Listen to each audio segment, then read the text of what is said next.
Pasan algunos minutos de las 3, las 2 en las Islas Canarias. Hemos cumplido ya con nuestro compromiso con la actualidad, con la información, y tenemos todavía una hora apasionante para mostraros experiencias. No os lo perdáis.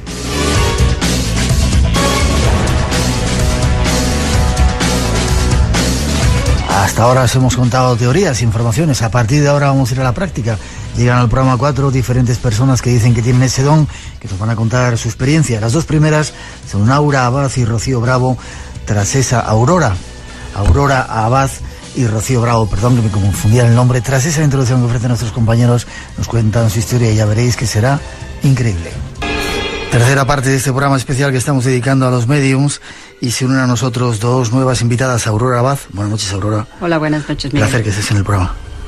A vosotros. Y Rocío Bravo, buenas noches, gracias por estar aquí también. Del Centro Ceide, ¿qué significa eso? Bueno, el Centro Ceide es el primer... a ver, dímelo. Miguel, a eso, ayuda. Bueno, Miguel y Fran siguen estando aquí con nosotros. Sí, significa Centro de Estudios y Divulgación Espírita. Es el primer centro que ha habido en España.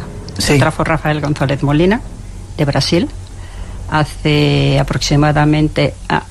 el CEIDE empezó a funcionar después de la transición, porque antes a Rafael González Molina y a la mujer que era medium, inclusive la policía les perseguían, no podían hacer nada, y en cuanto hubo la transición, ellos enseguida legalizaron CEIDE. Fue la primera persona que imprimió todos los libros espíritas. ¿Los de Allan Kardec o...? Los de Allan Kardec, totalmente todos, y todos los demás espirituales. Dime una cosa, ¿vosotros sois mediums? Pues sí. Rocío es de una medium de hace 2 años, como otras personas jóvenes como ella, y yo, pues, como ves, la más veterana. Déjame que empiece Rocío a contar un poco su historia, ¿no? Por supuesto que sí. ¿Cuándo te diste cuenta tú que eras medium, que tenías esa...? Bueno, pues... Fran y Miguel, intervenir cuando queréis, ¿eh? Realmente, yo a los 15 años empecé a ver, en el estado este de duermevela, empecé a ver cómo los seres se acercaban a mi cama, se sentaban en mi cama y se me quedaban mirando. ¿No te daba miedo? Muchísimo, muchísimo. Eso fue durante un tiempo, 1 mes, 2 meses. Yo creo que debieron ver que yo estaba muy verde, que no estaba preparada, que no era el momento de empezar ese desarrollo. Conforme vino, se fue. Y a los 30 años fue ya cuando ya la puerta se abrió completamente y ya no había... ¿Qué te pasó para decir que se abrió la puerta con...? Pues se abrió la puerta porque en mi casa empezaron a pasar una serie de fenómenos. La caldera se apagaba, se le iba la llama, la televisión se encendía sola, la cadena de música no funcionaba, el ordenador tuve que llevarlo a reparar. ¿No lo estropeabas tú? La lámpara... Espera, no me escondes, ¿no lo estropeabas tú? ¿O te lo estropeaban? ¿No? ¿Qué crees que pasaba? Yo sentía las presencias. Es cierto que ahí no los visualizaba, pero sentía perfectamente las presencias, cómo me pasaban de forma rápida los seres. Y lo viví con mucho miedo y con mucha angustia. ¿Y tu historia? Bueno, mi historia... el primer recuerdo que tengo en la memoria es con 3 o 4 años. Sentir al lado presencias, morirme de miedo. En mi casa, mi madre y mi padre ya están del otro lado. Y se fueron sin saber que yo era medium. En casa no se hablaba para nada de este tema, no se sabía, tampoco se sabía. Éramos católicos, bautizada, comunión, etcétera. Yeah. Recuerdo que la primera vez que me pegué un espanto tremendo fue como 5 o 6 años, entre 5 y 6 años, que estaba un día en la cama, acostada, mi madre se fue, me dio un besito y se fue. Y vi cómo la almohada a mi lado bajaba un pelín. ¿Sí? Y cómo una persona se ponía a dormir y a respirar profundamente. ¿Tú no veías, pero sentías como la...? Sí. Entonces, como yo me moría de miedo, al igual que Rocío, y como todas las personas que le pasan esto, empecé a rezar sin saber qué. Bueno, rezar, más bien a pedir, Dios mío, que se vayan. Y así transcurrió toda la infancia mía llena de miedo. Entre 15 y 18 años aquello se aplacó, y cuando regresó con 20 años fue mucho más violento. Fue las exposiciones que hacían los espíritus pues eran totalmente ya de moverse cosas delante de mí. Recuerdo que una vez llegué de la compra, yo viví 17 años en México. Entonces llegué de la compra con mi cestita, que entonces se usaba una cestita, me senté un poquito en la cama, yo tenía un perro, el perro se sentó conmigo encima de la cama y sentí en el pasillo, yo estaba sola en la casa, cómo venían las pisadas hasta la puerta. El perro inmediatamente empezó a ladrar en dirección de donde me sonaban a mí las pisadas. Le tuve que coger del collar porque se abalanzaba allí. Y vi entonces cómo se levantaba la cesta, la capita, de la tapa de la cesta, para ver qué había dentro. Y cómo se acercaban a mi cama. A partir de ahí ya fue todo muy notorio. Fue terriblemente notorio. De forma que sin haber estudiado, sin haberme preparado, sin haberme instruido en nada, sin saber nada del espiritismo, ni de la espiritualidad, ni de lo que pasaba en la espiritualidad, yo tenía una mediumnidad incipiente, tortuosa, y que estaba ahí, y que tampoco sabía que se llamaba mediumnidad.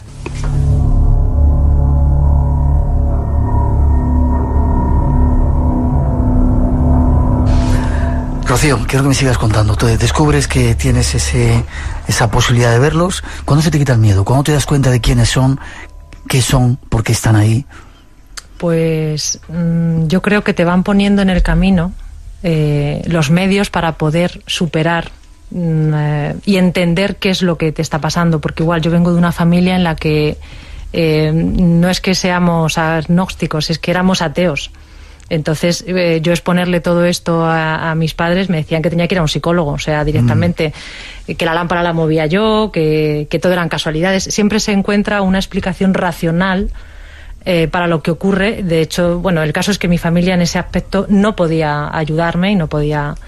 Buena en lo suyo. Se la ve. Sí, es buena. Tiene muy buenas aptitudes mediúmnicas. Escribe, transmite a través los espíritus a través de ella, y también tiene evidencia. Es buena. Ya. Y será más buena, claro. ¿Cómo sientes cuando te entra un espíritu? ¿Cómo te sientes tú? ¿Qué ocurre ahí? Lo primero que hago es visualizar. Veo la situación, veo la escena en la que ese ser ha desencarnado, bien sea un accidente de tráfico, bien sea un ataque al corazón, el caso, lo que se exponga. Y ¿pero luego ya... ¿Porque hay alguien que te lo está contando, o porque el espíritu viene y te hace sentir o ver cómo ha muerto? Porque al concentrarme me muestran esas imágenes. O sea, yo veo perfectamente si es un montañero que está en la montaña y se ha perdido y se ha quedado congelado. O sea, yo veo toda la escena. Yo empiezo a ver como una película. Y luego ya es cuando incorporo, cuando viene el ser. Viene el ser, incorporo, entonces ya siento lo que ese ser está sintiendo, si tiene miedo, si está confuso, si siente rabia, si está enfadado. Empatizas con él, o sea, prestas tu cuerpo para que... ¿Y cómo te sientes en ese momento? ¿Te sientes...? Hombre, sientes lo que él siente. Si está dolorido, pues estás sintiendo el dolor. Si ha tenido un ataque al corazón, te duele el pecho. Estás sintiendo, somatizando lo que a él le ha pasado. Lo que pasa que, bueno, pues enseguida el tratador empieza a trabajar. ¿Tratador lo llamáis? Sí, el tratador es la persona que, digamos, que tiene la función de esclarecer al ser. Porque yo en mi caso, por ejemplo, no pierdo la consciencia. Recuerdo perfectamente todo lo que veo, o el ser que está incorporado, pero hay compañeros y compañeras que no recuerdan nada una vez que ya ha pasado ese trance. Entonces el tratador es el que trabaja con el ser. Ya, creo que Fran te quiere preguntar algo. Sí, me gustaría saber cómo podéis diferenciar, Rocío, Aurora, en esos contactos, qué es lo del otro lado y qué es pues cosecha vuestra, es decir, ¿cómo sabéis diferenciar que no es una proyección mental, que no es vuestro inconsciente? ¿Hay alguna forma de que vosotros sepáis discernir vuestra interactuación? Es decir... Sí, mira, yo siempre digo que la vibración del ser que está del otro lado, la vibración es el carnet de identidad del ser. Bien. Cuando tú viene un ser que es esclarecido, o de una elevación espiritual, lo que uno siente antes de transmitir nada es una gran paz, una gran felicidad, y eso se esparce. Es contagioso, se esparce. Cuando es una persona que está, como ha dicho Rocío, en una situación precaria, tú sientes, cuando se va acercando para transmitir, tú empiezas a sentir la vibración, eso se llama vibración, a ese sentir del ser. Tú sientes cómo está. También hay otra parte en la que nosotros también trabajamos. Nosotros no escogemos el trabajo. Cuando nosotros vamos a empezar el trabajo, los hermanos mentores, los espirituales, a cada medium al entrar en la casa, que ellos han estado preparando el local durante toda la tarde para que aquello esté limpio y que podamos trabajar, a cada medium le van dando según sus aptitudes. Unos mediums son como Rocío, otros mediums solamente ven, otros mediums solamente escriben, o sea, cada uno tiene su parcela, porque no toda la mediunidad es la misma en todos nosotros. Y también, entonces, ¿qué pasa? Que al ser una mesa de desobsesión, que es así se llama a los que se ayudan al otro lado, pero también entramos en canales de vibraciones pesadas. ¿Qué son vibraciones pesadas? Pues vibración pesada es aquel que en un momento determinado se ha quedado muy atrasado e inclusive tiene muchos años de sufrimiento porque no ha encontrado la luz, porque no ha encontrado el camino, porque aunque tenga seres de luz a su lado, está tan sumergido en su propia sensibilidad atrasada, vuelvo a repetir la palabra, que no ve la luz, luego entonces no puede salir de ella. Para ahí en ese sentido podríamos pasar a decir que es un obsesor. El medium, en ese caso, como vuelvo a repetir, cada medium tiene su parcela más desarrollada en unas que en otras. El tratador y el medium está sintiendo, como te comentaba hace un ratillo, está sintiendo esa vibración tan atrasada, porque dentro de esto no todos los seres son iguales. Una mamá que se va al otro mundo y que es estupenda y que ha sido maravillosa, lógicamente no tiene que hacer nada, despega enseguida. Hay seres que se van enseguida, pero hay seres que un drogadicto se queda pegado a la tierra, una persona agnóstica, una persona que ha tenido un accidente, una persona que ha sido mala, tiene su propia vibración al igual que la tenía en vida, simplemente que esa pesadez de vibración que se distingue de un ser a otro, aunque sea espiritual, mantiene lo mismo, porque lo mismo somos aquí que allí. No porque te hayas muerto, no porque te hayas ido al otro lado, pasas a ser un santo. No, tú eres igual aquí que allí. Miguel, creo que te quiere preguntar algo y yo, es que nos queda muy poco tiempo y tengo todavía 1000 preguntas que hacerte. Sí, me gustaría preguntaros sobre alguna sesión especial que recordáis especialmente porque, no sé, ha pasado algo o os han transmitido alguna prueba, ¿no? Alguna de estas sesiones. Me gustaría que me contarais alguna de estas experiencias.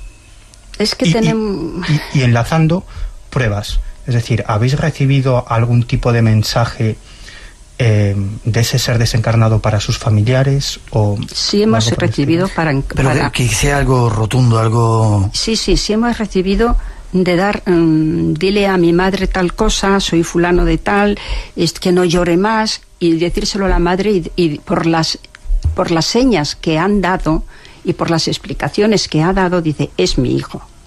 Y luego algo especial totalmente, es que tenemos perdonar, y no es que sea vanagloria ni mucho menos, pero es que tenemos tanto trabajo todas las semanas y tan variado y siempre lo mismo, que digamos que el centro en ese día de trabajo es un puesto de socorro. Hay una variante de menor a mayor, siempre, constantemente. Del perdido, desde una niña que dice mamá, ¿dónde? Desde una cosa de chiquitina hasta una cosa grande, como puede ser un ser endurecido, muy endurecido. Entonces, en ese terreno habríamos que señalar muchas personas, porque es constantemente el mismo trabajo. Ya. En tu caso, Aurora, ¿cómo trabajas tú? ¿Qué tipo de medio eres tú? En mi caso es escritura, audición y posesión. ¿Te dejas poseer por los espíritus? Sí. Sí, bueno, a ver, posesión se llama a la persona que transmite. El espíritu no es que entre en ti. Hay muy pocos mediums en el mundo, fíjate bien lo que te digo, en el mundo, que deje su cuerpo totalmente al espíritu. No lo que decir posesión, que a lo mejor está mal explicado, pero así se denomina, es que el espíritu se acerca tanto a ti y te abraza tanto y te va diciendo mentalmente todas las cosas, y entonces tú dejas una parte de ti para que el espíritu transmita. Y yo, del todo, cuando transmito, no me recuerdo todas las cosas. Luego tengo que oír cintas y detalles para poderme enterar. La escritura me pasa igual. Hay escritura automática, semiautomática, consciente e inconsciente. Yo tengo semi-inconsciente. ¿Y siempre en el mismo idioma? Siempre en el mismo idioma, hasta ahora en castellano. Lo que sí he transmitido en posesión ha sido en francés, por ejemplo. Y en chino también. Y en chino también, y en árabe. Idiomas. Sí. Yo, ¿qué quieres que te diga? Yo no conozco esos idiomas, pero, en fin, tú te dejas llevar por el ser. Entonces, el ser, lógicamente, aprovecha el canal para desahogar aquello que le pasa. Inclusive puede ser su propio drama, o no. ¿Querías decir algo, Rocío? Sí, que como a colación de lo que preguntabas a modo de prueba, sí. Recuerdo perfectamente que en alguna ocasión, cuando el medium psicografía, o sea, recibe un mensaje, tú la letra que pones es la letra que tenía el ser en aquel momento. Entonces, cuando tú le das ese escrito a esa madre o a ese padre, y hasta la firma, hasta la firma, reconocen la letra de su hijo y la firma de su hijo o de su hija. ¿Cómo sentís, estamos a punto de terminar, cómo sentís cuando estáis en esta sesión? ¿Sentís que hay algo dentro de vosotros y os cansa, os quita energía? Pues mira, sí quita mucha energía. Lo que pasa que nosotros cuando terminamos comemos galletas y cosas dulces para recuperarnos, y cuando salimos nuevos. Llegamos mal porque ya es un día de trabajo y ya van preparando los espirituales el trabajo, y llegas un poco como cansada, y cuando te sales como unas castañuelas. Es más, a veces estás malo de estar constipado o de que te pasa algo, y sin embargo cuando sales, como te han hecho una limpieza a nivel espiritual, a nivel mental y a nivel corporal, sales nuevo. No me digas, ¿sí? Sí, palabra de honor que sí. ¿Cuánto tiempo duran esas sesiones? Pues duramos 1 hora, 1 hora y cuarto. Máximo de 1 hora y cuarto no. ¿Y podemos ir a verlas algún día? Pues es que hombre, ya lo hablaría. Sabes que somos gente respetuosa. Hombre, sí, lo hablaríamos con el resto el vicepresidente, el tesorero, las vocales, o sea, porque no admitimos a nadie si no hacemos una pequeña reunión. ¿Y hay que pedir permiso a ese otro lado? Es que al otro lado. Te digo una cosa, que me has hecho una buena pregunta. Ellos del otro lado también dan o no dan permiso para ciertas cosas. Es cierto. Se me había ido esa percepción y tú has dado en el clavo. Ahí tenemos recomendaciones, ya verás. Espera, que tenemos que hacer una pausa y si queréis damos una dirección de contacto. Sí.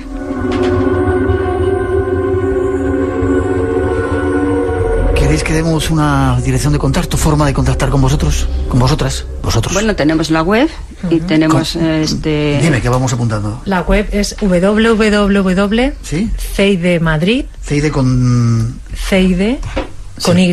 Ceide. Eso es. Madrid, todo junto. .org. .org. Todo en minúscula. .org, sí. Vale. Entonces ahí tenemos... Bueno, pues artículos, noticias, conferencias, dibujos que se reciben mediúnicamente. En las sesiones están colgados los dibujos, poesías, porque tenemos a Manolo, nuestro tesorero y parte de la dirección que recibe poesías, están colgadas en la web. Es un poco el trabajo que hacemos en el centro, aparte de servir como divulgación del espiritismo, pero es el trabajo que allí en el centro nosotros desarrollamos y que queremos mostrar bueno, pues a todo aquel que tenga interés en asomarse. Lo habéis hecho aquí en el programa. Gracias, Aurora, gracias, Rocío. Ha sido un placer teneros con nosotros. Gracias a ti. Y espero que nos digáis, que nos deis permiso para poder ir a ver una de esas sesiones. Preguntaremos. Gracias, muy amables. Gracias.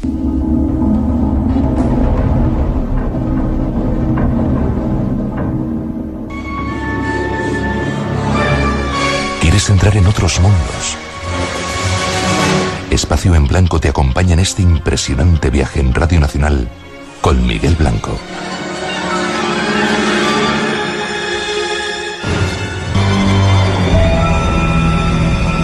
Y más invitados que nos llegan al programa, más personas que tienen ese don. María, nos vamos hasta Galicia. Buenas noches, María. Hola, buenas noches, Miguel. ¿Cómo estás? Miguel Pedreno nos ha hablado mucho de ti. Insisto, a los dos podéis intervenir. María, ¿tú también eres una persona, un ser que tienes ese don? Pues sí, desde que nací. ¿Cómo te diste cuenta? Desde muy pequeña empecé a ver cosas, decía cosas que nadie lo comprendía. Entonces, según fui creciendo, me di cuenta de que era distinta. Entonces mi madre se dio cuenta y entonces ya me descubrió el gran secreto, que era que en la familia pasaba de generación en generación a través de las mujeres. Ah, o sea que tus ancestros ya tenían esa facultad, tus abuelas. Sí, todas. Mi madre, hasta donde recuerda, hasta la tatarabuela, todas nos fueron pasando este don. Ya.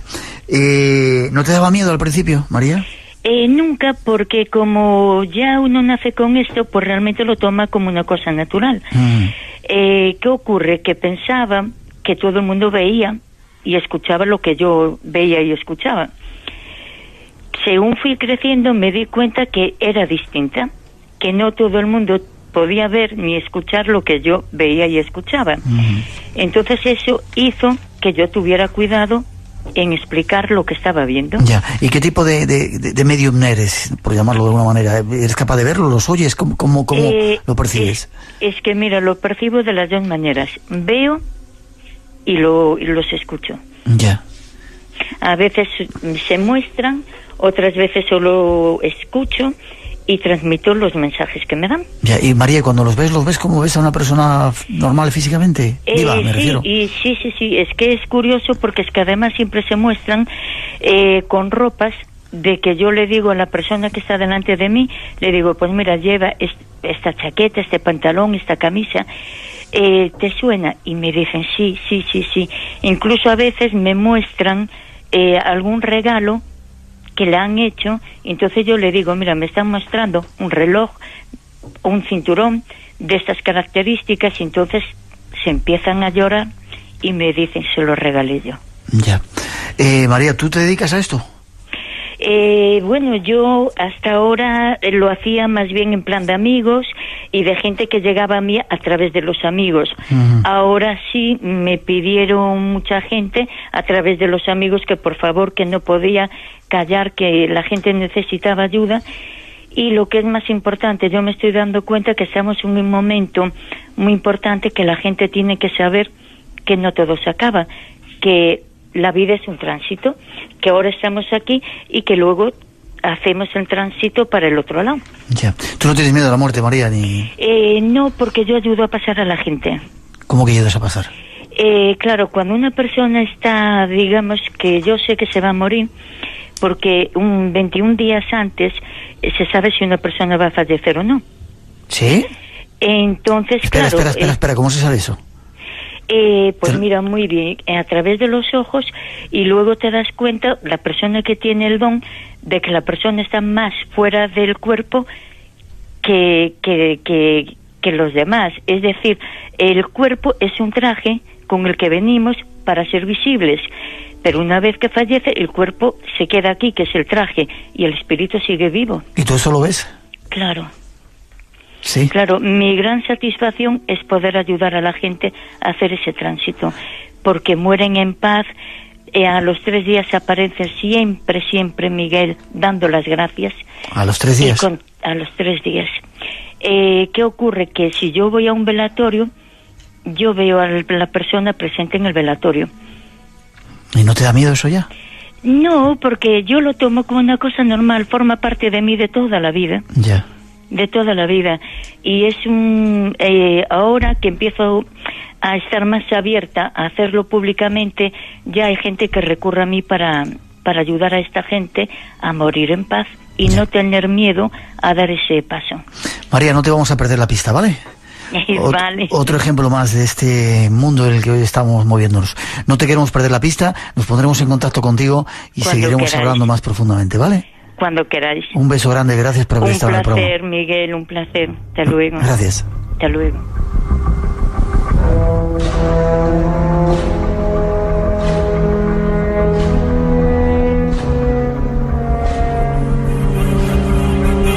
Hasta aquí un nuevo programa especial del Espacio en Blanco, dando un montón de informaciones, testimonios, palabras, voces, imágenes del espiritismo y de la mediunidad. Miguel, una conclusión. Bueno, pues yo creo que en este programa hemos transmitido un mensaje de esperanza. Me voy a mojar. Menos mal. Me voy a mojar. Menos mal. Yo creo que esto no se acaba con la muerte. No sé si existe la reencarnación, no sé cómo continuamos viviendo, pero creo que existe esa otra vida, o al menos existimos de otro modo una vez que abandonamos esta carcasa física. Y además dicen que no vivimos solamente una vez, sino que los que estamos ahora hemos vivido otras veces. Qué paciencia tengo que tener con vosotros. Fran. Algo ahí que no podemos tocar, ni medir, ni pesar, que de vez en cuando se cuela en nuestra realidad y que rompe nuestras coordenadas habituales y que nos pone en jaque. Muerte, revelación, revolución, te decía al principio del programa. Yo creo que la mediunidad y el espiritismo nos enfrenta a esas dos posturas. Una gran pregunta, ¿qué hay después? Pero yo me quedaría con una visión antropológica, de verdad, y que pasa completamente desapercibido en los libros de historia. El mundo de los espíritus, hay que tener en cuenta que entre 1900 y 1934 había más de 120 grupos espíritas solamente en Barcelona. El mundo de los espíritus revolucionó absolutamente todo en Europa y en España. Se hablaba de enseñanza laica, de igualdad de géneros, el rechazo a la industria de la guerra, de impugnación de la pena de muerte, de la reforma del sistema penitenciario, de solidaridad universal. Todo eso lo decían supuestamente espíritus desde el más allá. Los espíritus han ayudado mucho y siguen ayudando. Un placer, Miguel Pedrero. Hasta un placer, próxima. Fran Contreras. Prepararemos un nuevo programa. Ser felices. Gracias, un placer. Ángela, ¿dónde va la gente que se va de este plano, de este planeta, de este mundo? Bueno, pues según mi experiencia, cuando canalizo telepáticamente sus voces, ellos me hablan de otros planos distintos, como sitios preciosos, paisajes muy bonitos, la luz, las estrellas, la energía que flota y sobre todo la gran energía de Dios. Es decir, que hay una vida después de esta, después de este plano. Sí, yo lo creo. Ya. Tú eres medium. Medium. ¿Desde cuándo? ¿Cómo te diste cuenta que tenías esa facultad? Medium desde que era muy pequeña. ¿Veías cosas o qué, cómo? Oía. ¿Oías? Empecé con una mediunidad auditiva y oía muchas voces. Mi padre, mi gran consejero, que estaba mucho metido en el mundo espiritual, me dijo que era una cosa muy normal y crecí con ella. Discúlpame, ¿a qué años empezaste a escuchar esas Pues voces? yo creo que sería 11, 12, no recuerdo, yo creo que siempre. ¿Y cómo eran esas voces? ¿Sabías discernirlas o...? No, porque a veces son como susurros, conversaciones en bajo, o una voz silenciosa que te dice algo que no distingues, pero que sí distingues si es hombre o mujer. Y es como si fuera una música, pero muy del interior de uno, porque ellos se comunican junto a tu espíritu y es distinto el lenguaje. ¿No tenías miedo cuando te pasaba las primeras veces? No, no tenía miedo. Yo creo que ya nací con esa predisposición y nunca me dio miedo. ¿Y cómo fue ese don, digamos, evolucionando en ti? Fue evolucionando muchísimo porque de ese don de oír, de captar esas voces, pasé a la clarividencia. Empecé a ver. Entonces, con 17 años fueron mis primeros contactos con los espíritus, que fueron a través de los sueños, con familia mía, con mis tías, con mis tíos, con casi todo el mundo, con amigos, amigas. En los sueños se me aparecían, tenía contactos con ellos y me hablaban, me decían de acontecimientos que iban a suceder y así se cumplían. Fue muy impactante porque con 17 años me impresionó mucho todo eso. Y bueno, vi que eso iba multiplicándose y cada vez me fui preparando para poder captar bien todo eso, interpretarlo y que no me dé ese miedo, porque claro, iba en aumento.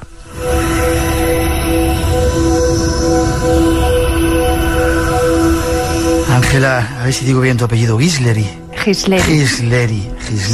Has escrito 2 libros, Los ángeles te hablan y Cartas desde del más allá, un poco recogiendo parte de esas experiencias que tienes con tu mediumnidad, ¿no? Claro, sí, han sido recogidas en Cartas del más allá todas las personas que han ido a mi casa a comunicarse con las personas que se han muerto, con sus seres queridos. Yo soy medium psicógrafa, lo he hecho a través de la escritura automática. Y ha sido un gran trabajo, una labor física muy fuerte. Ajá. Muy fuerte. Quiero que me expliques. La gente va cuando ha perdido un familiar y a través tuyo conectan. Exactamente, a través de mi canal abierto conecta con ellos una vez que han sido invocados. Yo me preparo un día antes para que ese espíritu pueda venir y pueda hablar lo que la persona, lo que el espíritu decida decir, porque tienen que estar autorizados.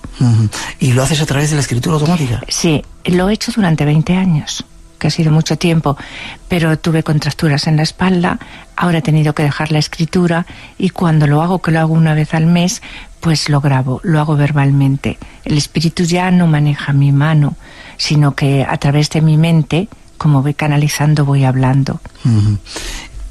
Permíteme que sea un poquito incrédulo. Es decir, ¿hasta qué punto hay pruebas de eso? Y yo sé que tú eres una de las, no sé si llamarte medium, es una palabra que está un poco desprestigiada. No me da igual, estoy orgullosísima. Sí. Más serias que hay en este país, sabemos que eres una persona que no andas engañando por ahí, de los muchos gente rara que hay, pero ¿qué prueba se puede dar? Aunque supongo que la gente que va a hacerte una consulta sabrá si la respuesta es la que está. La verdad es que los espíritus todos dejan su prueba. Cuando una medium es una medium auténtica y de verdad el fenómeno es auténtico, el espíritu es el que deja la prueba sin que se lo pidas. Es asombroso. Mi libro Cartas del más allá está lleno de pruebas, de firmas de las personas cuando vivían, que a través de mi mano han hecho su propia firma. ¿Ah, sí? Sí. Tengo en el libro una niña que hace un dibujo, que es una flor que hacía en la guardería, y cuando termino como 20 minutos de canalización y 40 folios, después me toca traducirlo porque la letra se desfigura, hago el dibujo y la madre dice, ese es el dibujo que hacía mi niña, y ella lo hizo a través de mi mano porque, claro, necesitan un cuerpo físico para poder hacer estas cosas. Y como eso te diría cantidad de testimonios. Ahora quiero que me cuentes alguno más. Es bueno invocar a los espíritus, es decir, cuando uno se va de aquí, va a algún lugar y no es... sí. Extraño sí, poder llamarle. Hombre, pues sí, depende de la evolución del espíritu, o te quedas un poquito más bajo o subes a unos planos, a unas dimensiones mucho más altas. Siempre hay un tiempo en que yo creo que nunca se ha sabido exacto cuánto tiempo tarda el espíritu de salir del cuerpo. Pero yo a través de mis mensajes, lo que ellos me dicen es lo que creo, son mis experiencias, pues te dicen que salen muy rápido porque llegaron enseguida a la luz y les ayudaron sus familiares, o que están intentando llegar. Pero yo, para que esto no suceda, siempre digo que después del fallecimiento de alguien, al año vengan, para que ese espíritu le haya dado tiempo a ir subiendo, a irse viendo con un cuerpo de energía nuevo, que no es el cuerpo que tenía en la Tierra.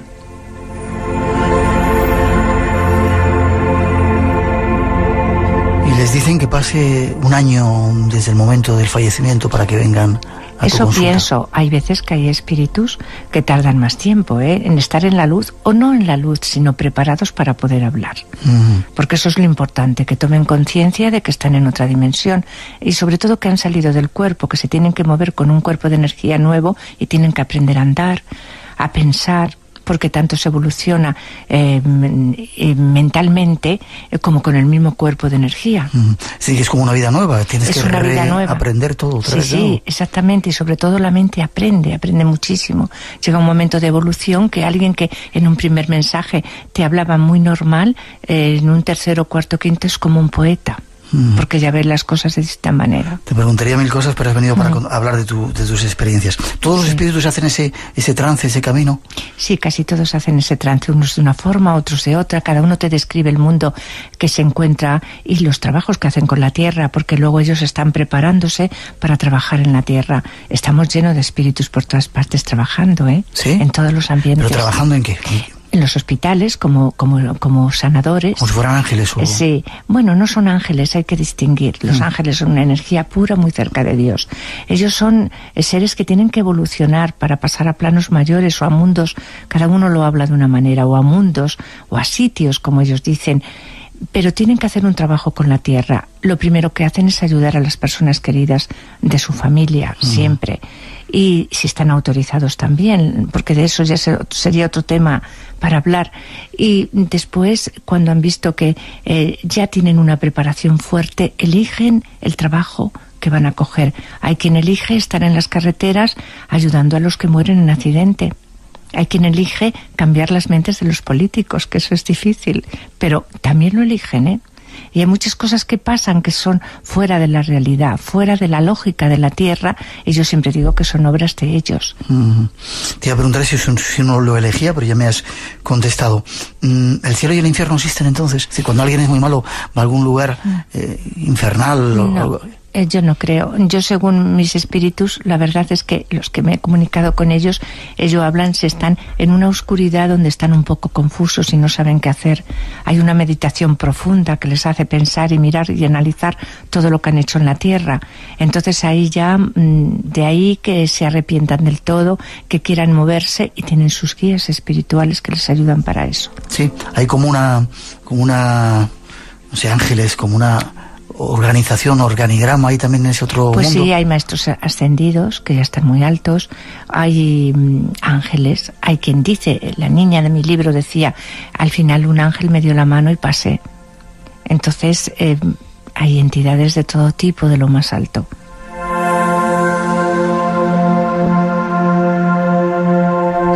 Volvamos a hablar de ti, Ángela, si te parece, aunque se va a tener que volver a traer al programa para contestar miles de preguntas que nos hacen los oyentes con este tema. El hecho de que seas una medium no te causa problema, no te cansa cuando haces una sesión, no te cargas con la angustia, con los problemas de los demás. Siempre tengo un gran cansancio, pero luego empiezo a tener otra vez energía cuando voy a contactar con algún espíritu.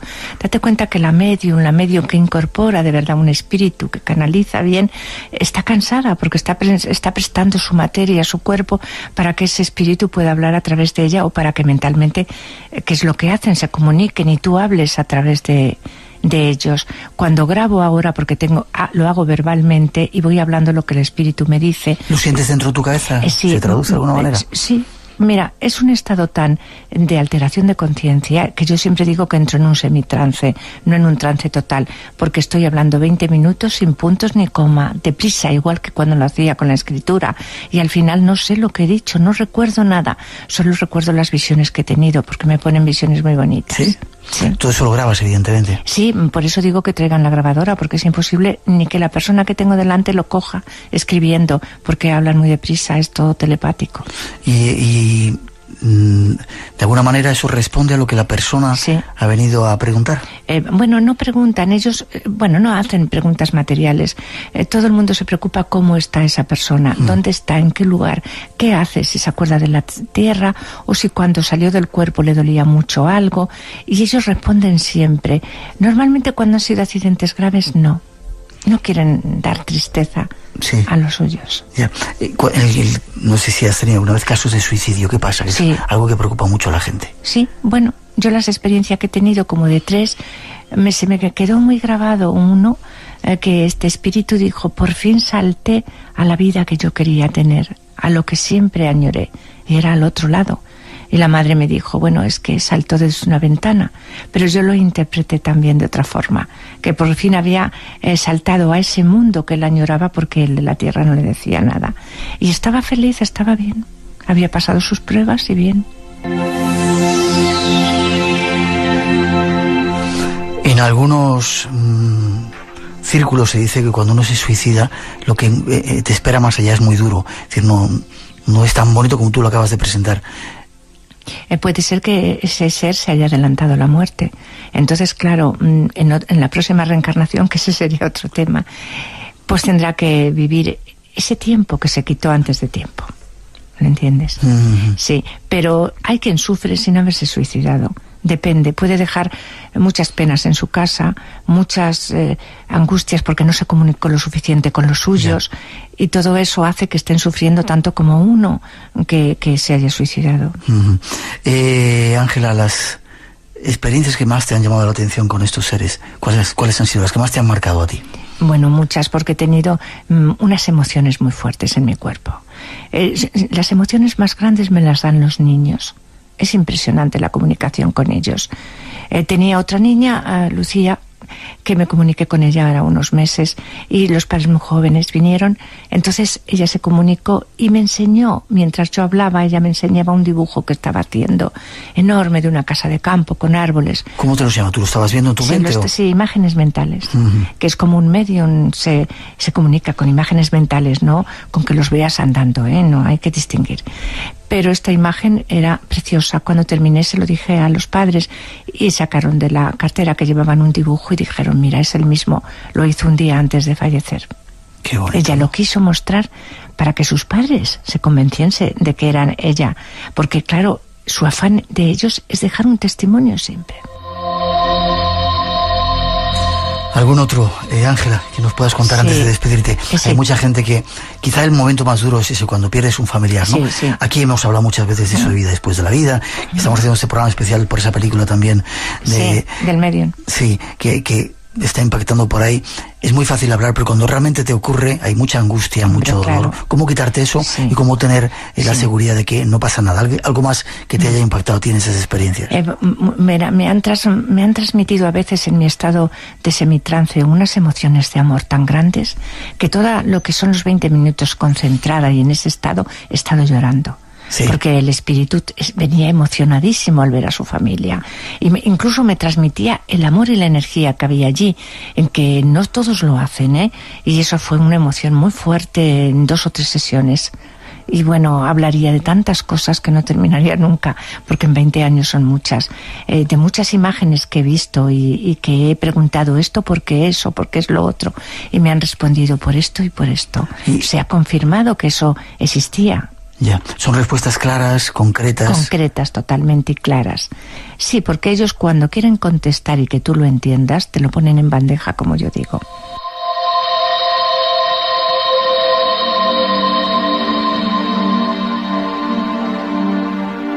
Qué bonito, Ángela. Cartas del Más Allá y Los Ángeles te hablan, de Ángela Gisleri, editado por EDAF. No sé si los podréis... Editado por EDAF. Definitivamente estás convencida de que hay algo más allá y es... Definitivamente, ya no solo por las personas que vienen a verme, sino por mi propia vida, por todos los míos. Porque he visto a tantos y me he comunicado con mi padre, con mi madre, ¿sí? Con todos, sí. Tengo mensajes en mi primer libro de las cartas de mis padres. ¿Cómo los veías cuando...? Bueno, he tenido muchas apariciones después y he tenido muchos contactos a través del sueño donde me han contado cosas muy fuertes que se han cumplido. ¿Es cierto, Ángela, que los ves como cuando, es una pregunta casi personal, creo, como cuando eran jóvenes? Es decir, ¿no los ves si eran ancianos? Bueno, hay quien les gusta parecerse como cuando eran jóvenes. Yo por las noches, hay noches que tengo una cantidad de caras que pasan delante de mí, que me sonríen, que lloran, que me extienden las manos, y a veces no conozco a nadie, pero me imagino que están buscando la luz, por lo que les mando la luz. Pero suelen coger esa imagen porque les gusta. Mi madre la suele hacer de cuando era más joven. ¿No es angustioso tener tantas visiones? Sí, es angustioso todo. Porque yo digo lo que decía la gran medium Joyce Morgan, que pintaba también. Sí, la conocimos en Málaga. Estamos, Ángela y yo, porque dábamos conferencias juntas. Estamos entre 2 mundos. Y efectivamente, a veces tienes que desconectar de ese otro mundo, porque no te has ido, y es un poco, es una carga que llevas. Es una carga. Ángela, darte las gracias por haber venido al programa. Gracias por el trabajo que haces también. Y te deseo todo lo mejor. Muchas gracias a ti, Espero verte pronto. Ha sido muy bonito hablar contigo de esto. Seguiremos porque hay muchas preguntas que tienes que contestarnos. Sí, cuando quieras. Me encantará. Algo que ya comenzamos en directo desde el estudio 101 de la Casa de la Radio, con los saludos de todo el equipo que esta noche se encarga de realizar esta emisión. En la parte técnica esta noche Rubén de Felipe y Paco Bermúdez, que es quien controla ahora nuestro mágico sonido. Natalia Sotillos en la realización y coordinación, Rosa Rodríguez en la producción y locución y Miguel Blanco que os habla. Para todos nosotros un honor volver a compartir estas 2 horas hasta las 4, si nos escucháis en directo, a las 3 en las Islas Canarias, aquí en Radio Nacional.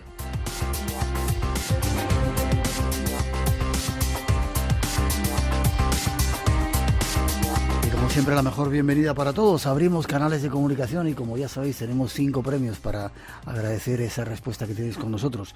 Teléfono de llamada gratuita 900-137-137, el email espacioenblanco@rtv.es y nuestro muro de Face y Twitter Blanco Radio, con los saludos, como digo, la bienvenida para todos.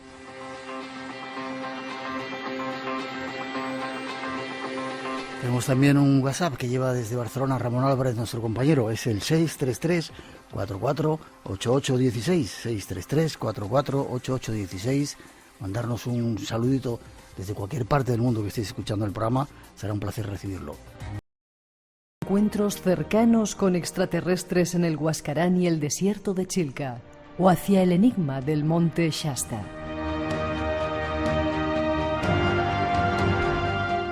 Descubriremos también la increíble historia del Cerro Uritorco, los misteriosos fundadores de Isla de Pascua y lo no contado sobre la Cueva de los Tallos.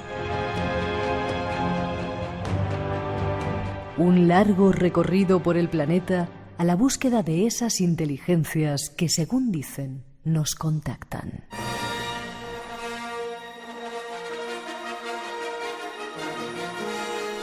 Habrá más. Un viaje por el mundo del cine. Concretamente, hasta la galaxia Lucas, un creador que transformó los mundos conocidos, llenando en nuestra imaginación de aventuras. Esta es la propuesta de nuestro viaje de hoy. Y como siempre, tú eres nuestro especial invitado. Disfruta del viaje.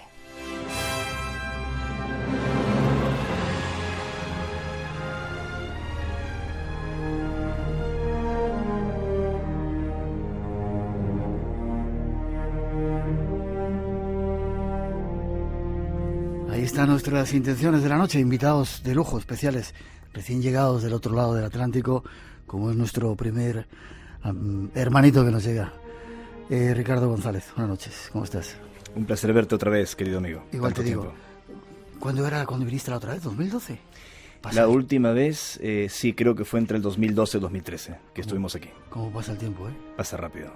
Eres escritor, investigador, viajero, no sé cómo se podría definirte, buscador de esa serie de cosas especiales que hay por el mundo, ¿verdad? Y las vas divulgando por todo el mundo también, valga la redundancia. Así es, tratando de que la gente no exactamente crea las cosas que afirmo me han pasado.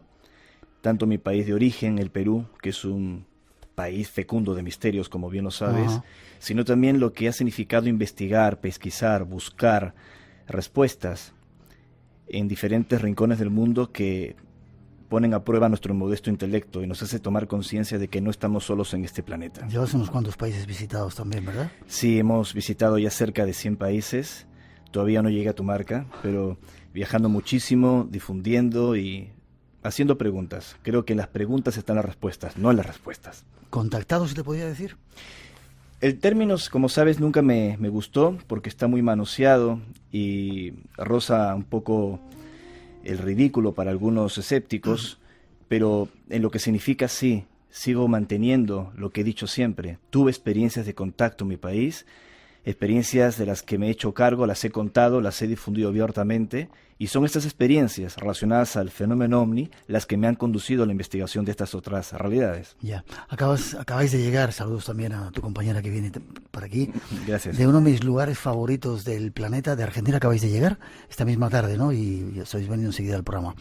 Recuérdame brevemente, si puedes, o recuérdanos a los oyentes la experiencia que más te haya llamado la atención de contacto, y luego nos vamos a buscar lugares de contacto, que es la última obra que has escrito, ¿no? Sí, mi último libro, Lugares de Contacto, ya el número 20 de mi autoría. ¿20 ya? Sí, 20 libros. Acaba de publicar aquí, en España, con Ediciones Luciérnaga de Grupo Planeta. Y en este libro, pues, aunque está relacionado a la investigación, también estoy comentando algunas experiencias increíbles relacionadas al tema OVNI, como las que me ocurrieron a mí. Si tengo que elegir alguna de las experiencias, debería empezar por el principio, de cómo se inició todo esto para mí. Soy un ciudadano peruano, ahora tengo 44 años, empecé en este tema en la adolescencia, estudiante en mercadotecnia, me encontraba en el pupitre, en el escritorio de mi habitación, estudiando para dar unos parciales de estadística y contabilidad, hasta que, sí, no tenía la cabeza para pensar en tonterías, sencillamente estaba estudiando. Y de pronto, como todo muchacho que está en la universidad y está agotado y cierra los textos para tomarse un break, escucho una voz en mi cabeza, en perfecto castellano, sin ningún acento que yo pudiese identificar, como si fuese un acento neutro, que me dice algo así, lo recuerdo perfectamente: no dejes de seguir buscando. Somos seres extraterrestres que están entrando en comunicación contigo. Más tarde nos podrás conocer. Y lo he contado tantas veces y siempre he dicho que una cosa es aceptar por cultura o sentido común que tal vez no estamos solos ni en el universo ni en la Tierra, que forma parte del universo. Pero un tema muy distinto es decir que estás escuchando algo en tu cabeza, si te estás volviendo loco, si es una esquizofrenia. Buena parte de mi familia son militares, de la Fuerza Aérea, de la Marina de Guerra del Perú. Mis padres me dieron una formación muy racional. Yo estudié en los Hermanos Maristas, un colegio católico ortodoxo. No había ningún lado que me hubiese inducido a creer en estas cosas. ¿Pero tuviste pruebas de que esas voces te daban alguna respuesta? Claro, yo dudé, como toda persona medianamente sensata. Y entonces esta voz me dice: ¿quieres una prueba? Sube a la terraza de tu casa y allí la tendrás. Y subí a la terraza y, acompañado de mi familia, mis padres y mis hermanos, vimos un objeto brillante que se colocó sobre la vivienda.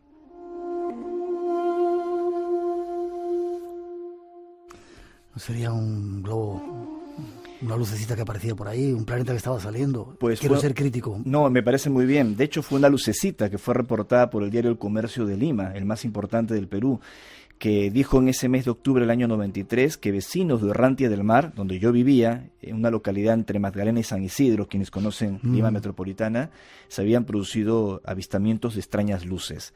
Y fue el inicio de mi búsqueda, aunque anteriormente ya había tenido algunas experiencias que no me permitían añadirles una respuesta, una explicación, incluso siendo más joven. Esta sí fue muy clave porque desembocó en un, no sé cómo llamarlo, un mensaje. Y como ya conoces mi historia, lo repito para el público que nos escucha, hizo que me involucrase durante esos famosos años 90 en grupos de contacto, en grupos místicos, esotéricos, en grupos de ufología como el IPRI, y me introduje en todo eso para tratar de entender lo que a mí ya me estaba pasando. Ya, mucha gente dice que tu historia se parece mucho a la de Sixto Paz. Sois peruanos los dos, habéis tenido contactos en Chilca, en diferentes lugares. Y hasta en el mismo colegio estudiamos, con diferentes generaciones. Incluso la misma forma de hablar, el mismo... Sí, obviamente cualquier persona que va a Lima, nuestro acento, nuestra forma de vivir el misterio es bastante similar. A Sisto lo atacaron en su día y decían que sus experiencias eran parecidas a las de Joseph Ibrahim o a las de Vlado Capetanovi, que fue el primero en hablar de estos contactos con los apunianos en los años 60. Apunianos es el término de los supuestos extraterrestres que estaban en contacto. Pero sí, yo participé de todo eso y recuerdo que al venir a España, hace ya muchos años, siendo yo más jovencito, al hablar pues de los Andes, los avistamientos, los contactos y todo este tipo de cosas, y con mi acento de Lima, les recordaba mucho al grupo Rama o a Sisto o a Carlos, a su hermano, porque era obviamente la referencia que tenía en España del contactismo en el Perú. Pero obviamente ni Sisto ni este humilde servidor fuimos los primeros testigos, somos muchos que hemos vivido este tipo de experiencias y las hemos compartido abiertamente. Este es nuestro invitado esta noche, con él vamos a viajar, vamos a buscar lugares de contacto. 900-137-137 nuestro teléfono por si queréis preguntar.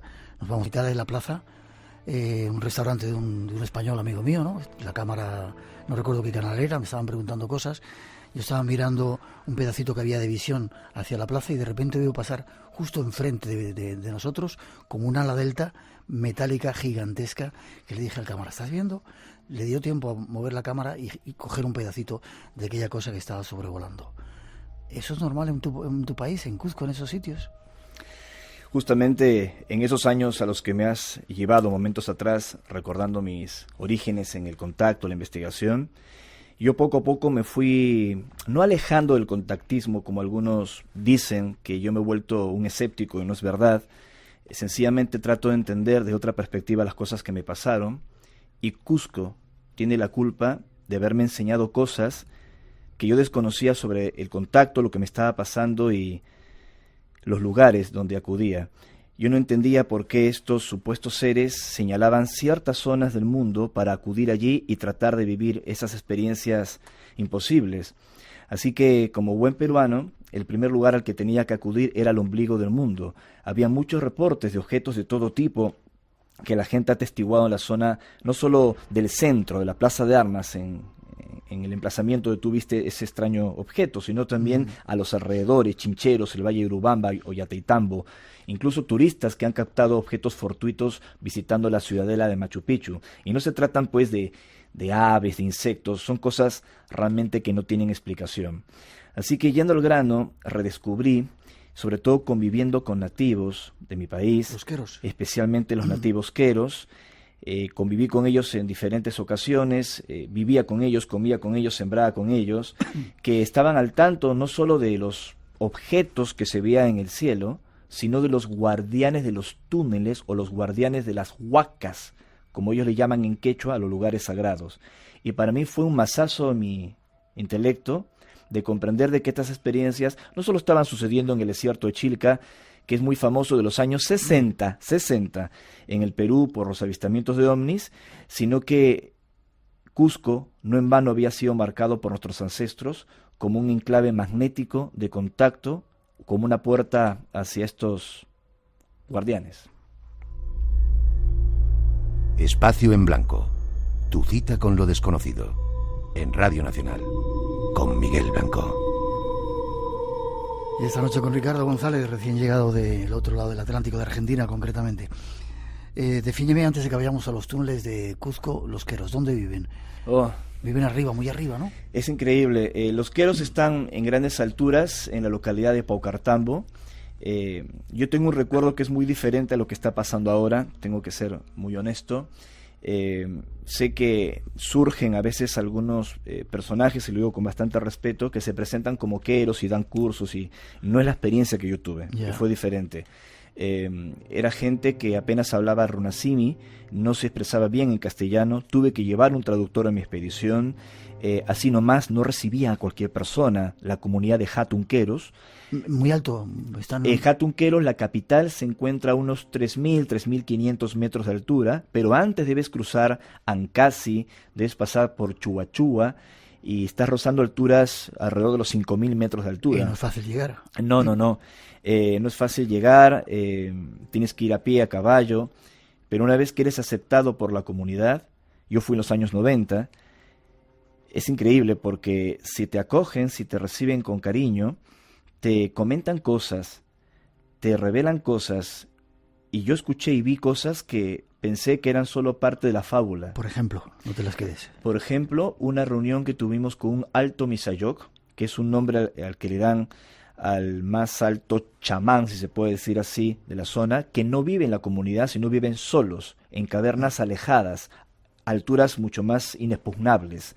Y este Alto Misayoc, que es un nombre que acuñó realmente la conquista española, algo así como el emisario de las alturas, descendió a la comunidad, estábamos nosotros con mi grupo, y dentro de una astana o vivienda quero que ellos construyen con sus propias manos, hizo el ritual del fuego. Y en este ritual del fuego invocó a los apus. Y le preguntamos, ¿es el espíritu de las montañas? Con el traductor, Rómulo, un profesor de escuela de Paucartambo. Y el chamán contestó, no es con el espíritu de las montañas, es con la gente que vive dentro de las montañas.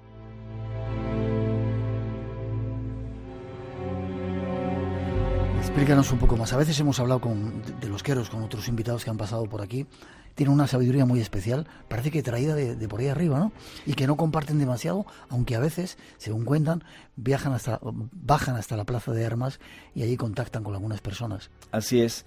En este ritual del fuego, lo más inquietante, más allá de lo que dijo el chamán, es que aparecieron unos rostros en el fuego, que los 6 miembros de mi expedición, yo incluido, vimos, rostros como de ancianos que las lenguas de fuego formaban, y estos rostros de ancianos nos empezaron a hablar en quechua, y nosotros no teníamos un dominio del quechua, a pesar que la mayoría éramos peruanos, pero entendíamos lo que nos decían. Y eran mensajes muy personales que no me atrevo a compartir aquí. Con vosotros, o sea, muy, muy personales de vuestra propia vida que... ¿sí? Muy personales, que nadie podía conocer. Yo miré en todas direcciones para saber si alguien me estaba susurrando de una esquina, si yo estaba escuchando una voz de otro nativo, y yo creía que provenía del fuego. No quería ser víctima de ningún engaño. No. Todo lo que me dijo ese fuego, o quienes hayan sido detrás del fuego, como si se tratase de una puerta, se cumplió. ¿Siguen viviendo como antaño? ¿Siguen viviendo todavía por ahí? Sé que algunas comunidades sí, otras no tanto, porque bueno, los queros se han hecho muy famosos y hay expediciones que van a buscarlos para tratar de hacer entrevistas, documentales, a veces desvirtuando lo que son realmente los queros. Muy pocas ocasiones, como bien dijiste, algunos bajan a la Plaza de Armas del Cusco, en realidad para una reunión especial que se hace en un pueblo cercano al Cusco que se llama Huasao, el pueblo de los hechiceros. ¿Y qué hechiceros? Cuéntame un poquito, ¿qué creen ellos? ¿De dónde viene ese saber ancestral que tienen? Ellos dicen que la dinastía anterior de los incas es desconocida, que proviene de una tierra lejana llamada Hatun Pachamama. Hatun Pachamama en quechua es algo así como la tierra de la Gran Madre. Algunos suponen que se encuentra en el Océano Pacífico o se encontraba en el Océano Pacífico. En mi teoría de investigación, esto no lo dijeron los queros, es lo que Ricardo piensa, me recuerda sospechosamente a la jiba de los pascuenses o a la cascara de los indios Hopi. De hecho, en las crónicas de la conquista española se habla de que los incas fueron en busca de unas islas de fuego como Aubachambi, es decir, islas volcánicas, cosa que es Isla de Pascua. Así que los incas en los Andes se habrían formado como una gran civilización gracias al arribo de supervivientes de una gran civilización que se hundió en el océano. ¿Y los queros habían estado en contacto con ellos? Los queros habrían heredado una información que se transmitió de generación en generación, primero con la inicial dinastía, que ellos llaman los Apu Capacs, y luego con la segunda dinastía, que es la que se estudia en los libros de texto universitarios, con la de Manco Cápac. Pasando en limpio, Manco Cápac no fue el primer fundador de la civilización de los Andes, sino una dinastía anterior llamada los Apu Capacs, gigantes. ¿Has dicho gigantes? Ellos creen que eran hombres bastante altos, y recuerdo que hay una foto de un artista muy famoso, Chambi, donde aparece el mal llamado gigante de Paruro. Hoy se sabe que no era de Paruro, pero cualquiera que ve la fotografía la puede buscar en Google, ve a un hombre andino altísimo con una mano gigante apoyada en el hombro de un típico varón cusqueño de 1,60 m. Pues los queros con los que me entrevisté, que vieron esa imagen, dicen que sus ancestros eran así. Vale, vamos a los túneles. ¿Qué extraña historia tienen esos túneles? Cuentan de que había niños que habían... Te he visto en algún documental y nos lo contaban cuando hemos estado por ahí, ¿no? Lo hemos oído otras veces de otros invitados. Gente que se ha perdido entrando por la iglesia y había aparecido con una mazorca de maíz... De oro. De oro. Y que ese túnel se comunicaba con Sacsayhuamán, la fortaleza que hay encima de Cuzco. ¿Qué hay detrás de todo eso? ¿Y qué son esos túneles? ¿A dónde conducen? Eso es cierto, se sabe desde los años 50. Yo tuve la fortuna de haber crecido en una familia de mucha tendencia intelectual, cultural. Mi tío era Juan Mejía Vaca, el director de la Biblioteca Nacional del Perú, y recuerdo cuando visitaba su casa San Miguel, la cantidad de libros. Él editó a cientos de autores peruanos sobre arqueología e historia. Yo crecí en ese ambiente, y él tenía una fascinación por los túneles. Desde que yo era adolescente hablaba de todo esto. En Perú se habla hasta en el colegio de los túneles. Sí, se habla de las chinganas o chincanas, que significa laberinto en quechua.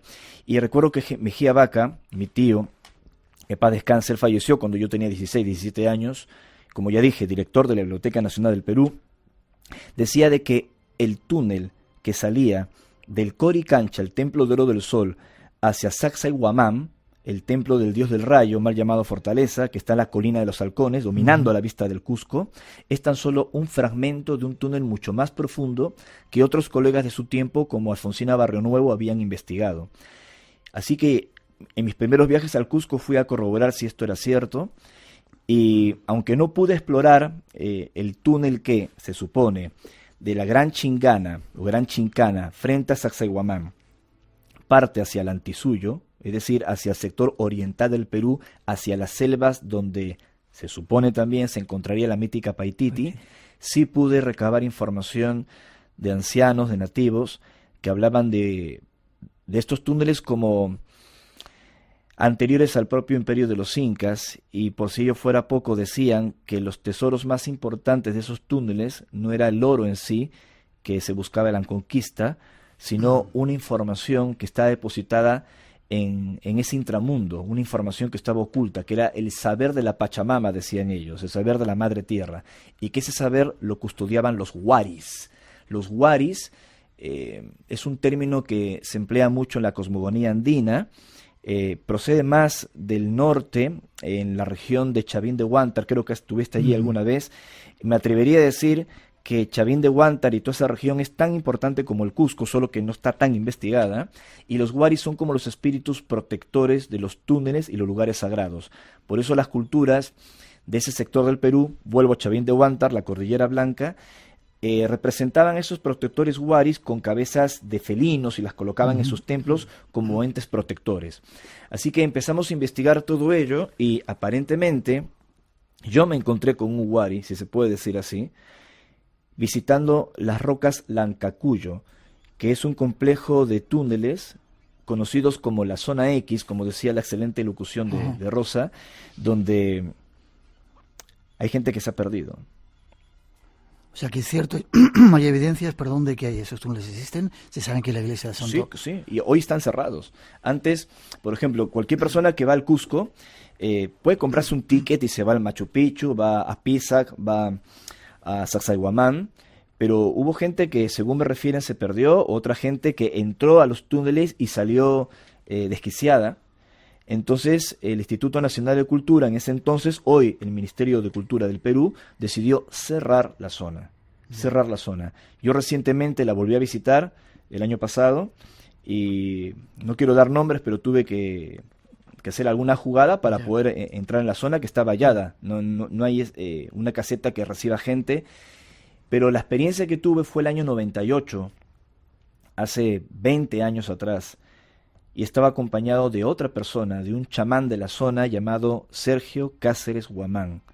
Y cuando estábamos explorando los dos solos estos túneles, vimos un ser, los dos lo vimos, un ser blanco, altísimo, espigado, como si hubiese sido construido como de neblina luminosa, y nos quedamos completamente alucinados de ver a esta cosa salir de dentro del túnel. Y yo le pregunté a Sergio, ¿qué cosa hemos visto? Y él me dice, hemos visto una manifestación de un antiguo ancestro, de pronto de un inca. Y yo le dije, tal vez estás analizando lo que hemos visto con tu perspectiva cultural. Yo no sé qué es lo que hemos visto, pero sí puedo describir lo mismo que observamos. Una figura que salió de la nada, de uno de los pasillos de la zona X, alta de 1,90 m, que no tenía rasgos, solo era cabeza, tronco, extremidades, construido en neblina brillante. Pero no tuve miedo. Nos sentimos perplejos, sorprendidos, pero esta cosa increíble que nos sucedió nos llenó de paz. Y hasta ahora me pregunto si lo que vimos tenía que ver con esta leyenda de los huaris, los guardianes de los túneles. 900-137-137 nuestro teléfono. Seguimos buscando más lugares de contacto tras esa introducción.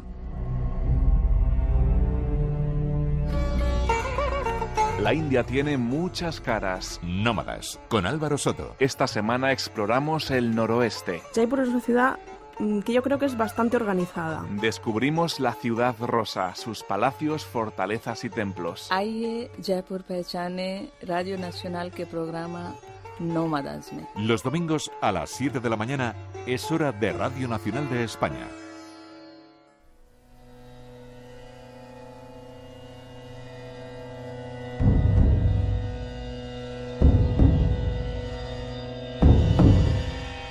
Nuestro próximo destino se encuentra en el Monte Shasta. El Monte Shasta es un volcán activo de Estados Unidos situado en el límite meridional de las montañas Cascade, en el condado de Siskiyou, perteneciente al estado de California. con una altitud de 4.322 metros, constituye el segundo pico más alto de la cordillera de las Cascadas y el quinto más alto del estado.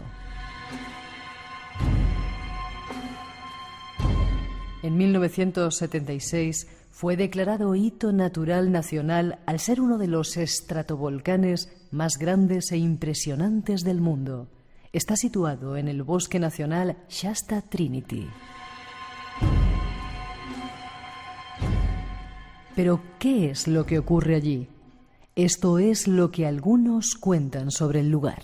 Hay un lugar que me moviliza desde dentro cada vez que lo visito, y es el Monte Shasta. Aquel volcán dormido del norte de California emana una energía poderosa que atrapa a cualquiera. Y no es solo por el paisaje, tan bello, con sus lagos y bosques de pinos, sino por algo más que se respira en el ambiente. Sería un santuario de la misteriosa Hermandad Blanca. Desde distintos lugares del mundo, místicos y exploradores vienen a Shasta para conectarse con esa energía que lo ha hecho célebre entre los centros de poder más poderosos del planeta. Se dice que es una puerta dimensional a otra realidad, una entrada al mundo subterráneo y un lugar iniciático para los nuevos caminantes que se adentran en el misterio de la Hermandad Blanca. La Hermandad Blanca y el Monte Shasta, los misterios que nos esperan. En este libro, Lugares de Contacto, recoges un montón de enclaves en el planeta y hablas del Monte Shasta. Te pido que seas breve porque me gustaría conocer muchos más, ¿no? Y terminabas la historia de Cuzco hablando de ese ser luminoso. Y llega la Hermandad Blanca. ¿Qué pasa? ¿Qué relación hay? ¿Qué es el Monte Shasta? Hemos dicho un volcán en Estados Unidos, ¿no? Pues el fenómeno ovni me llevó a diferentes lugares y al final me terminé convenciendo que estaba más que investigando el tema ovni, su vinculación con lo extraterrestre por las experiencias que había tenido en el Perú.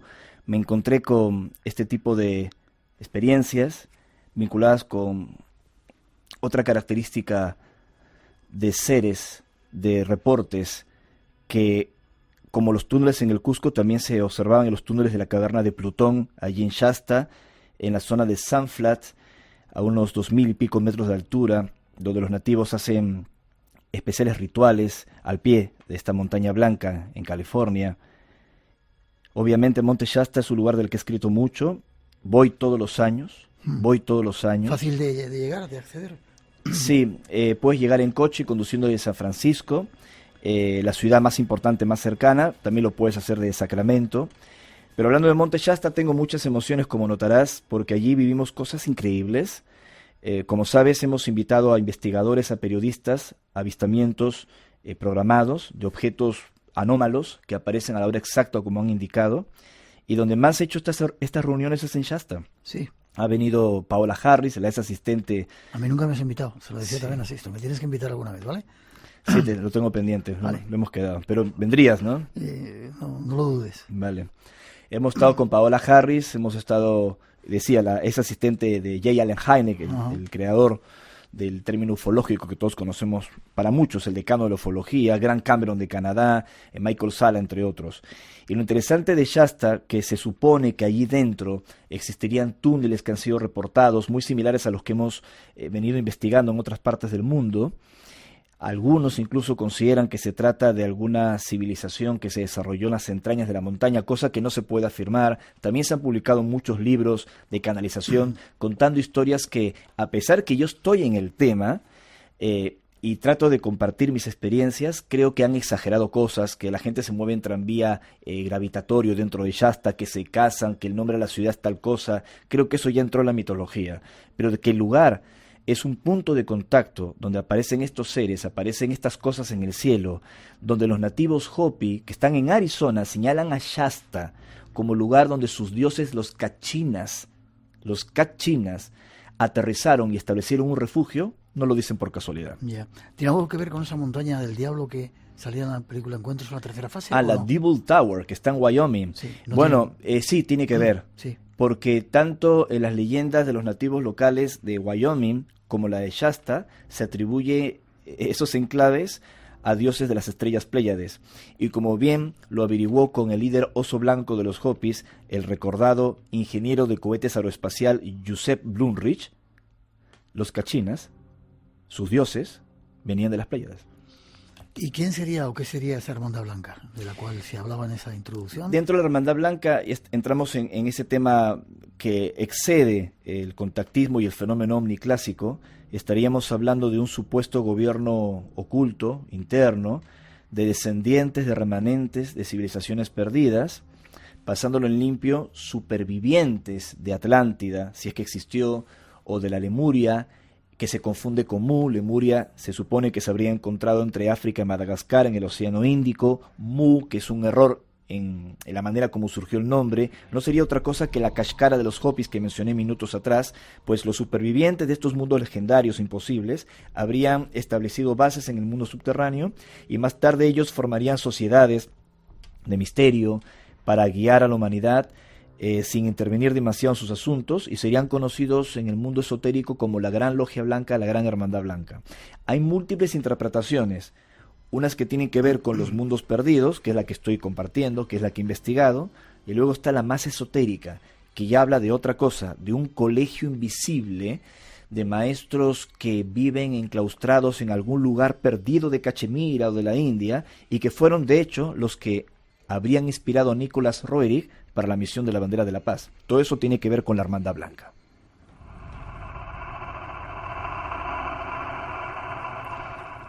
Otro lugar que no pensábamos tocar mucho en extensión, pero nos lo piden los oyentes, Isla de Pascua. ¿Cuál sería el origen de la Isla de Pascua? ¿Qué tiene que ver con esos indígenas de los cuales has hablado y que también has nombrado antes? Para mí, si puedes brevemente. Muy brevemente, hubo una civilización enorme, no tengo ninguna duda, por las leyendas de mis ancestros en el Perú, por lo que he recorrido, lo que he investigado, que se hundió hace unos 12.000 años aproximadamente en el Océano Pacífico. Las Islas de Fuego, que menciona la cultura peruana, lo que mencioné minutos atrás.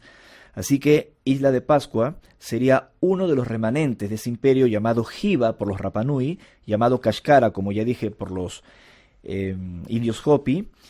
E Isla de Pascua parece que alberga un secreto que trajo el gran dios Makemake con sus sacerdotes, un secreto que habría sido depositado en el cráter Rano Raraku, uno de los volcanes, uno de los lugares más importantes de la isla, donde, como sabes, porque sé que también has estado allí, está la cantera de los misteriosos Moais, cientos de ellos, casi todos, mirando hacia afuera, como si estuvieran protegiendo esta pequeña isla perdida en la Polinesia. Isla de Pascua es el mejor lugar en el mundo para recordar a Hatun Pachamama, como decían los nativos queros, para recordar a ese mundo perdido que los esotéricos llaman Mu. 2:43, 1:43 en las Islas Canarias. Seguimos viaje. Hay muchos más lugares de contacto que queremos averiguar esta noche. ¿Estás a gusto? Contento contigo. Nos he saludado a dos personitas que han venido a vernos. Saludos. Gracias por venir a vernos. Seguimos viaje.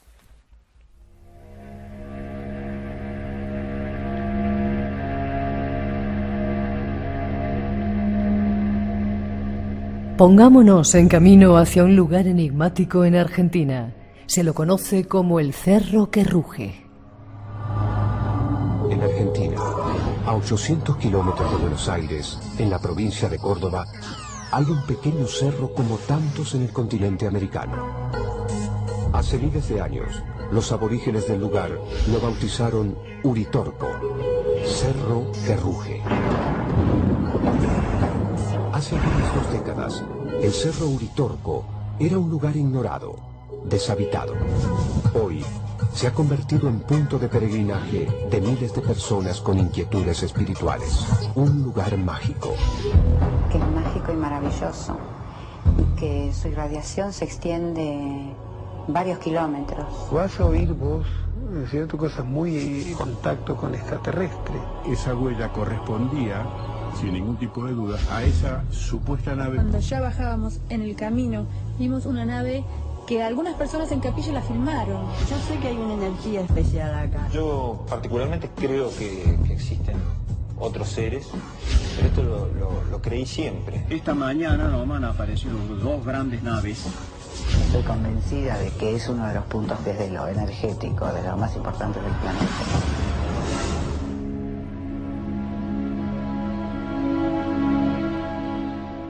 El Cerro Uritorco. Esos eran algunos de los testimonios de los testigos. Lo visitamos y conocimos hace años, pero ¿qué ocurre allí? Buscamos respuestas. Multitud de preguntas de los oyentes de diferentes partes del mundo, alertas ovnis que se van a organizar o que se están organizando. Nos mandan saludos un montón de gente que nos escucha en Chile, en Argentina, en Perú, en México. Saludos para todos ellos. Y tú, bueno, venís directamente de allí, de Capilla del Monte. Has cambiado un poco estos diferentes lugares donde habéis vivido, y habéis ido a vivir a Capilla del Monte. ¿Por qué? ¿Y qué tiene Capilla del Monte? Es un pueblo muy especial. De hecho, mi esposa Sol y yo vivimos al pie del Cerro Uritorco. Como te decía fuera del aire, no exactamente persiguiendo los ovnis o estos temas que ocurren en esa localidad de Córdoba. Allí estaba CIO, un grupo que desde hace mucho tiempo... El Centro de Informes OVNI, también lo hablamos, recordando a Jorge Suárez. Para mí el más grande investigador del tema OVNI de Capilla del Monte. Luz, su compañera también. Luz, su compañera. Todo ello, y seguro que está escuchando el programa, por eso hay que nombrarla. Claro que sí. Jorge, como saben, la gente que sigue su trabajo de difusión con el tema de la huella del presunto ovni del Cerro Pajarillo, falleció en el año 2012, ¿no? Yo lo tengo en un grato recuerdo. Él me invitó en 3 ocasiones a sus congresos, en 2 pude participar, y sigo pensando que le dio mucho Capilla del Monte en la investigación de este tema. Pero no es por eso que yo estoy viviendo Capilla del Monte, por el misterio ovni, sino porque tenemos un proyecto sin fines de lucro de crear un museo vinculado a la obra de Nicolás Roerich en esa zona, al ser parte yo del Comité Internacional de la Bandera de la Paz, que habla mucho del legado de Nicolás Roerich. Ahora bien, tampoco puedo negar que Nicolás Roerich investigaba el mundo subterráneo, el enigma de Shambhala, de ahí surge la Bandera de la Paz, o la piedra Chintamani, este betilo o este objeto que los Roerich vinculaban a un santo grial cósmico en Orión. Así que el hecho de que Capilla del Monte hoy sea la única, de momento, la única ciudad de toda América del Sur que tenga una plaza con un mástil con la bandera de la paz ondeando, el símbolo del Tanca Shambhala permanentemente, no es casualidad, porque el Cerro Uritorco es un lugar sin duda especial. Más allá de las, vamos a empezar por las traducciones, ¿no? Que algunos dicen significa el cerro que ruge, otros dicen que es el Cerro de los Loros. Hablando con un lingüista en Cusco, y esto te va a sorprender, Uritorco es Urint Orco. Orco es cerro en quechua. ¿En quechua? Claro, Orco es cerro. Apu significa protector, señor, y se asocia a las montañas, pero Orco es cerro. Y Urin, como el Hanan Cusco, el Urin Cusco, que aprendieron los conquistadores españoles en Perú para dividirse las zonas, Urin Cusco, Hanan es hacia arriba, como el Hanan Pacha, ¿no? Urin es lo que está abajo. Pasando en limpio, Urin Orco o Uritorco significa realmente lo que se encuentra debajo del cerro. ¿Qué me dices? Así es. Déjame que pongamos un avance de lo que nos espera, que tenemos aquí nuestro segundo invitado. Esta noche, en Espacio en Blanco. El mundo del cine influye en nuestra forma de vida. Esta noche queremos entrar en sus mundos y descubrir el porqué de esas extrañas creaciones que aún nos hacen soñar con mundos diferentes. No os lo perdáis, Indiana Jones, Guerra de las Galaxias y mucho más nos espera en la segunda parte.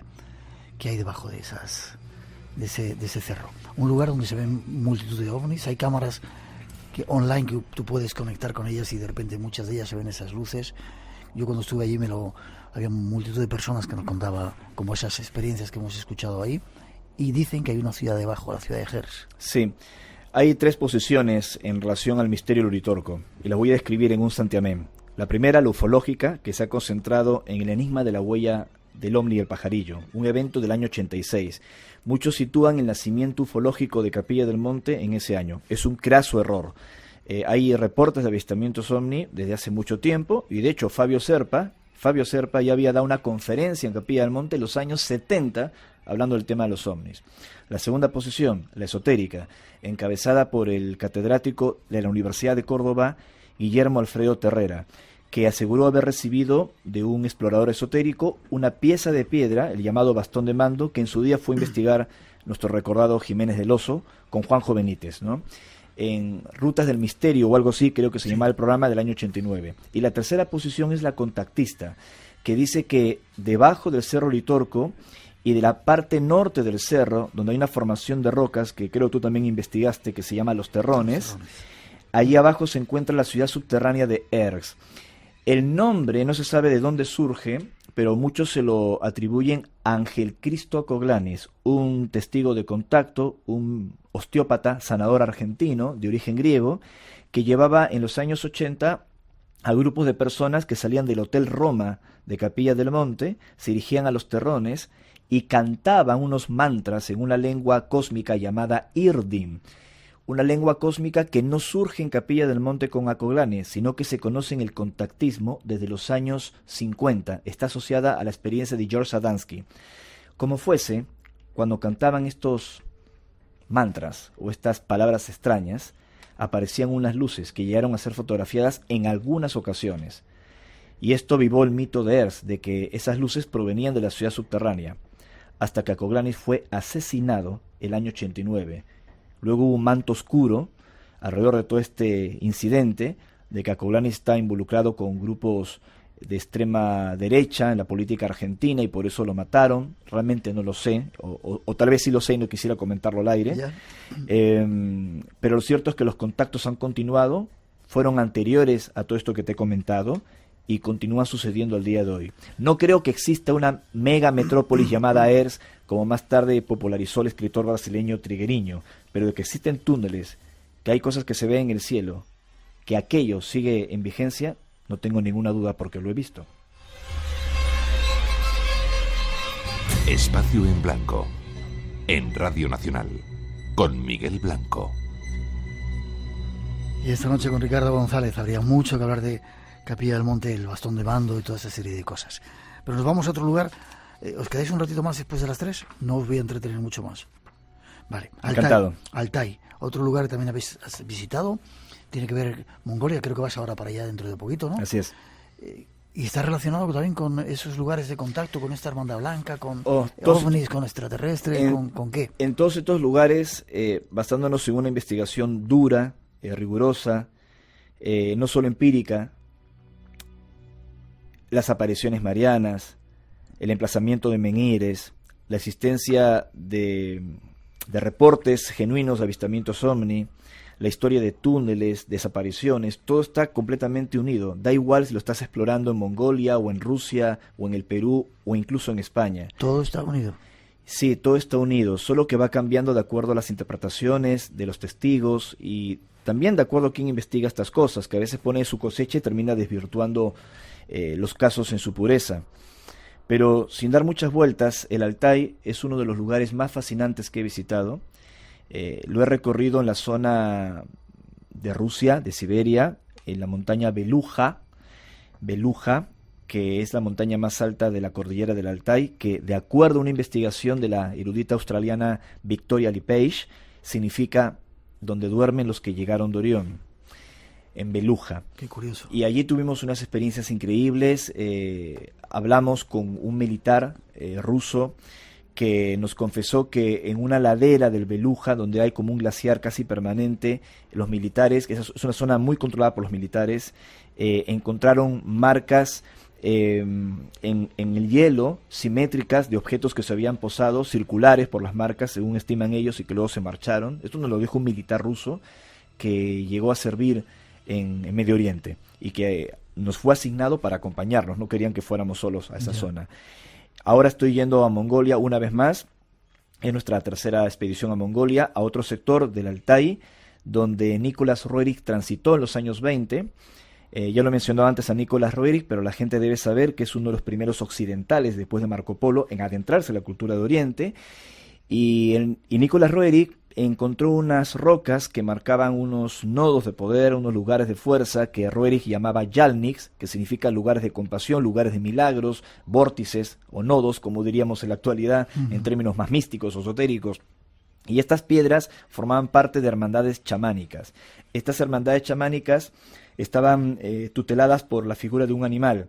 Y una de estas hermandades estaba tutelada por la figura del ciervo, que representa la compasión, lugares de compasión, lugares de la hermandad. Por eso se les llama Deer Stones, las piedras del ciervo. Y estamos viajando allí porque estamos convencidos que no hay diferencia sustancial entre un testigo de contacto, un medium o un chamán. Y el chamán no se origina en el Perú, ni siquiera es una palabra de origen sudamericano, sino en esta región de Mongolia y de Siberia, en Rusia, ¿no? Así que vamos a estos lugares a ver qué encontramos y si podemos dar la vuelta al círculo. Vale, 2 minutitos nos quedan antes de hacer una pausa. Preguntan algunos oyentes que tienen que ver estas experiencias con los éxtasis de algunos místicos, si tiene algo que ver con el contactismo.